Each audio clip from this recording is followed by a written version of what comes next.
sy tokovavy hoy ny ahiten'ny tolo manao hoe ny voasary ray no misy asiny ny akony ray reny misy akolo lafiny ny vary jinjaina misy amboarany ny tetezany iray misy hitambarany fa ny tenako no mijoro eto dia noho ny fitiavana sy ny famporisiana ny olona amaky boky alak'le hoe ndao amaky boky. Pikabary, poety, mpanoratra Raben'Andrasana Lalao François na Nandrasana no alalan'ny maro azy eo amin'ny sehatry ny asa soratra sy ny kabary. Ny faly miaraba anao ary Nandrasana ny mpanaraka amin'ny fandarana andao maky boky. Voalohany indrindra dia miarahaba na olo satria ny tonga tsy miarahaba olo-tsofotra ka dia tolotra antsika mpijery sy mpiaino izao fandarana izao miarahaba voadinidinika sy ny akory voafantoantana arahaba manao ny soasoavana arahaba manao ny tsarotsarona ho ambiko ny soamasondrinana isika rehetra. Ny taona 2024 no nanombohan'ny nanoratra tamin'izy filohan'ny fipima na ny fikambanan'ny mpikabary malagasy. Mbola zazafolo taona Nandrasana dia efa nikabary ary teo ambanin'ny saokan'ny antitra foana raha ny fananjana ny teny malagasy. Maromaro ihany ilay tsy manisy ny boky nosoratany Nandrasana ary amin'ny sokajy taona rehetra karazany rehetra misy ny dia peniny avokoa. Misy boky natokana ho an'ny ankizy tahaka ny angano ny tantara kely mahafinaritra, boky ho an'ny tanora dia ny boky fialamboly tahaka ny tantaran-tsary, ny boky ahiteny ary misy ny an'ny mpikabary dia boky kabary maro samihafa ny ahiteny ny obolana ary ho an'ireo mpikaroka dia misy boky nosoratako momba ny tantaran-drazana sy ny fiainam-pirenena, ny tantaram-pirenena ihany koa ary dia efa misy 50 ireo boky izay efa vokarina ary ny ankamaroany dia amin'ny teny malagasy avokoa satria ny teny malagasy ny sokotra hitehirizana an'ireo fomba-pitenenana malagasy maro be hatramin'izay nisiny teny malagasy voasoratra tamin'ny 20 izay nanoraketana azy tamin'ny teny malagasy ny litera latina dia ny teny malagasy zany dia zava-dehibe tokoa ary dia mila arakitra amin'ny boky ireny satria ny boky dia ny fitambaran'ireo litera maromaro izay natao na amin'ny taratasy dia lasa fehezanteny dia lasa lahatsoratra ary dia nakambana ho tonga boky ka dia zava-dehibe tokoa ny boky satria ny boky ny mpampianatra tsara indrindra ny boky dia azo lazaina fa mpampianatra tsy mba masika ary dia azo raisina amin'ny fotoana izay rehetra mampety azy ny boky amangazety. Ndao ary sika akasatona vitsivitsy amin'ny asa soratry Nandrasana. Sopapa-kabary mety ho gaga angambontsika hoe sopapa zany ve tsy teny vahiny fa ny ateo sopapa dia tolo-kevitra zany amin'ny azahoana mandroso amin'ny fahaizana amin'ny kabary. Ny kabary dia lahateny atao amin'ny feo avo ho an'ny olona maromaro ravahana obolana sy ahiteny ary fomba mampitanenana maro samihafa ary ilaina amin'ny fiainana andavanandro ny vahoaka malagasy manomboka hatramin'ny hoe zaza teraka any ambohaka vao teraka dia efa misy ny kabary mandalo amin'ny hoe izy firaina alavolon-jaza mivoaka hitany fahafatesana fanambadiana ary mefara hatrany amin'ny hoe famadihan-drazana ka ilaina mihitsy ny mianatra kabary amin'ny alalan'ny sopapa-kabary. Kolotsaina sy riba malagasy zava-dehibe tokoa ny kolotsaina. Ny firenena tsy mba manana ny kolotsaina dia firenena tsy afaka mijoro fa ny kolotsaina no azo andanosiny ny firenena ka noho izany dia ao anatin'ity boky ity zany dia misy ny ireo fomba mampahendrena malagasy izay tsy maintsy lalovan'ny miaina manomboka amin'izy teraka araka izay vaombarako teo ary mefara amin'izy efa avadika ho razana ka dia zava-dehibe tokoa ny fahaizana sy fitiavana an'izany boky zany ka tongava araka izy tongava ry tanora isika olo-dehibe koa dia tongava mba andao mamaky boky satria ao anatin'ny tony boky tony ny tena hitantsika an'izany hoe fomba mampahendrena tena mamalagasy atsika zany satria efa tsy manana ny tena atao hoe maizy azy tsony ny malagasy satria efa very ny mahery fitsoka loatra ny fitsoka ny fanatotoloana avy any ivelany ka dia noho izany dia tsara ny mahafantatra momba an'izany hoe kolotsaina malagasy zany. Ireo antony efatra mamalagasy malagasy tsy inona akory fa zavatra efatra aloha ny tena azo hita hoe misongadina amin'izany mamalagasy zany dia tsy maintsy manana trano aloha ny malagasy. Faharoa dia tsy maintsy misy ihany koa ny filasana ilevenana ary dia ny fiompiana sy ny fambolena dia ny fiompiam-bary sy ny fiompiana omby ny fambolem-bary sy ny fiompiana omby zany dia zava-dehibe tokoa ka ao anatin'ny tony boky tony no ahitantsika indrindra fa tsika mpikaroka tsika mpianatra eny amin'ny anjerimanontolo a dia tsara mba hamakiantsika boky tahaka nytony ny tontolo iainana eto Madagasikara.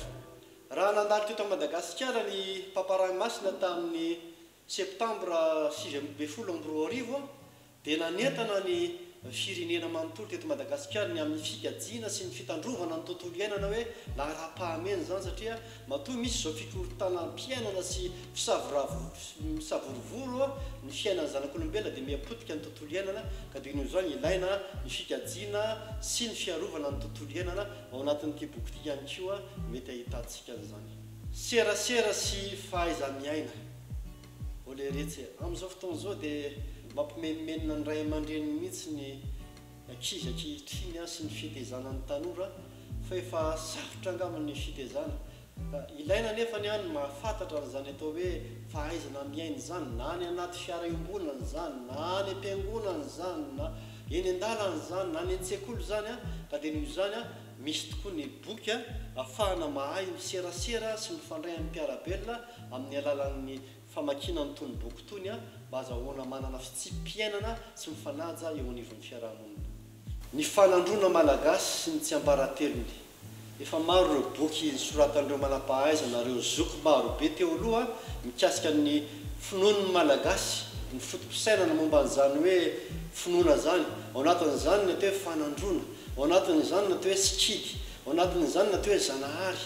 Ka raha mamaky an'itony hoe fanandrona itony tsy hoe manompo sampy akory, fa araka ny tenin'ny soratra masina hoe fantaro ny zavatra rehetra, azony mafy izay tsara, ary hoy no bolan-drazantsika manao hoe ataovy tahaka ny andrako okazionala amin'ny fiainana ka mamy antelomy ary ny mangidy aloavy.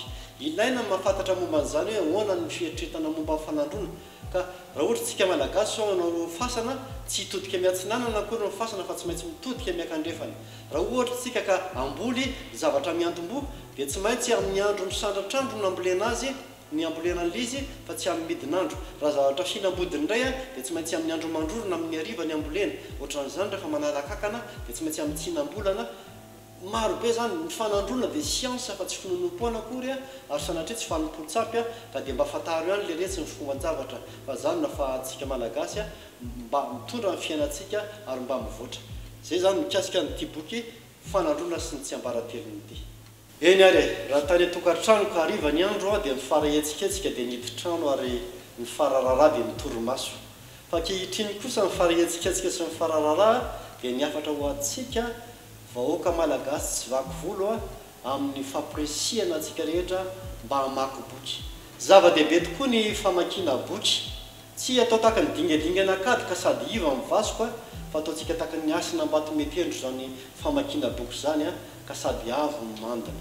Orak'izy a aza variana amin'ny dessin animé, or olon-dehibe a aza variana amin'ny ataontsika ty Facebook amin'ny telefony ity a, fa zava-dehibe tokoa maro zavatra betsaka ny hitantsika ao anatin'ireo boky a, mba ahafahantsika mianatra, mamantatra fa na fomba fanoratra raha nge ankehitriny dia raha siana manao lahatsoratra ny ankizy ankehitriny dia diso daholo ny fomba fanoratana. Fa ao anatin'ny boky io a dia fa mamaky boky sika dia ahaizantsika mahay manoratra zay zavatra tokony ho soratantsika, ka dia manentana antsika ndao hamaky boky.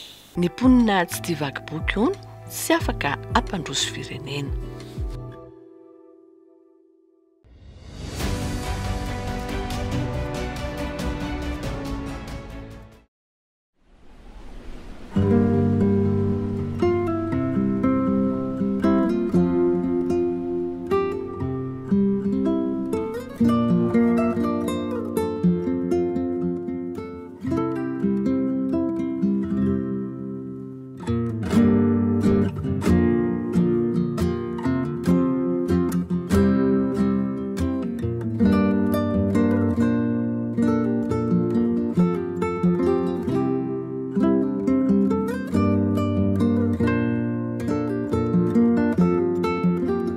Trano fivarotam-boky atranin'izay no tsy diantsika anio. Maison de la Presse na Hachette teo aloha no amantaran'ny maro azy. Miova endrika ny tranom-boky ankehitriny, miova koa ny anarany, nanomboka tamin'ny taona 2024 lasa Café Millefeuille. Mampiavaka azy izy manana kafe izay toerana azo isakafoanana. sakafo maivana isotroana na dité na kafe na zava-pisotro kely maivana dia izy koa toerana mandray hetsika ara-koltoraly. Misy karazana atelier maromaro izany efa nataonay. Ny atelier misy ho an'ankizy, misy ho an'olon-dehibe, misy ny an'ny kely izao ohatra resaka manodidina ny boky ihany na coloriage. Dia manao tsangan'asa amin'ny taratasy na mamaky angano angano. Misy amin'ny herinandro izao izay manao tsikona ho an'ankizy, tsikona ho an'ankizy kely, ho an'ankizy tanoranora. Dia misy koa ho ana lehibe café littéraire hoe na café philo. Nakamaroan'ny boky hita ato amin'ny librairie Millefeuille dia afarana avy any ivelany avokoa, na ho an'ny mpianatra izany na ho an'ny mpikaroka na ho an'ny tia boky fotsiny ihany.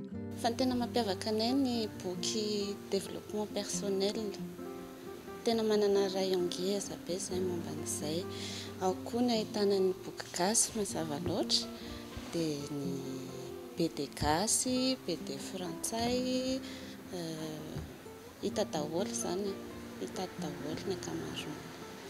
Fa izay koa manao raha ohatra ka hoe tsy tato dia afaka manafatra, manana an'izay système izay izahay hoe afaka manafatra boky. Avy any Frantsa no ankabeazan'ny boky afarany eto amin'ny librairie Millefeuille, fa noho ny fangatahan'ny mpanjifa tato ato dia efa manafatra boky amin'ny teny anglisy koa ny eto ho an'ny sokajy-taona rehetra. Izay tonga ato aloha dia apresianay foana hanjifa boky hoe arakaraka n'izay tiany ahafahanay miorienté anazy ty raha tiana mahaliana anao. Manome torohevitra izay tonga eto, izay mahasamy hafa anay amin'ny fivaroboky hafa. Librairie aloha izany raha ny fahaizako azy, ny fivarotam-boky mahay manoro hevitra amin'ny izay tadiavin'ny olona. Tsirairay tonga eto fangatahana, mety ray aman-dreny, mety zaza hanome fanomezana ho an'ny ray aman-dreniny. Izay ny ankamaroany matetika mantsy hoe atao fanomezana dia hoe boky ohatrohatr'izao no tadiaviko, izao no tiany mamanay, izao tiany zanako, ohatrohatr'izay. Dia ahafahana manoro mihitsy izany ny mpivaroboky amin'izy tonga eo. Nandalo ary miatrika olana ihany koa ny fivarotam-boky Millefeuille. Amin'izao fotoana izao raha poarina amin'ny taloha avant Covid, talohan'ny Covid izany aloha dia talohan'ny Covid izy tena nandeha. Ataontsika hoe raha 100 isa dia amin'izao izy tena ny atsasany. Eo ny mivarotra any amin'ny tambazotra Facebook, mivarotra tsara-dalàna. Ao koa ny PDF izay hatr'izay adivan'ny librairie foana. Fa na izany azy ao foana ny olona tia taratasy, tia boky taratasy, tena mbola misy ny tena mbola fidèle amin'ny boky taratasy. Amin'izao fotoana izao dia efa mivonona amin'ny fidiran'ny mpianatra ny eto amin'ny librairie Millefeuille.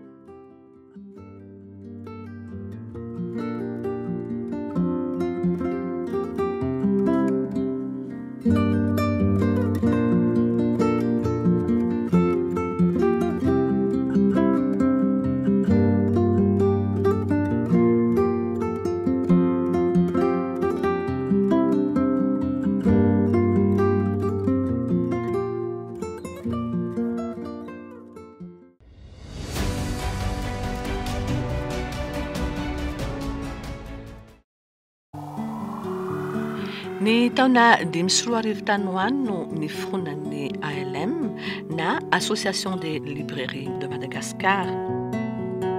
Nivondrona ny mpivaroboky mba hiarovan'ny asany, na dia marobe aza ny fivarotam-boky eto Madagasikara dia 10 ihany no mpikambana ao anatiny hatramin'izao.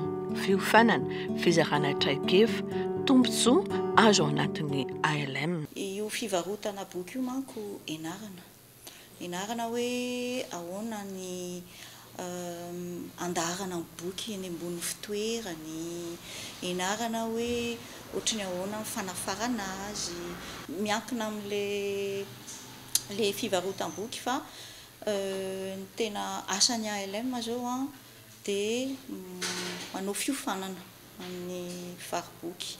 Voaingana zao zay nanafatra olona nanome fiofanana anay amin'ny miserasera amin'ny Facebook.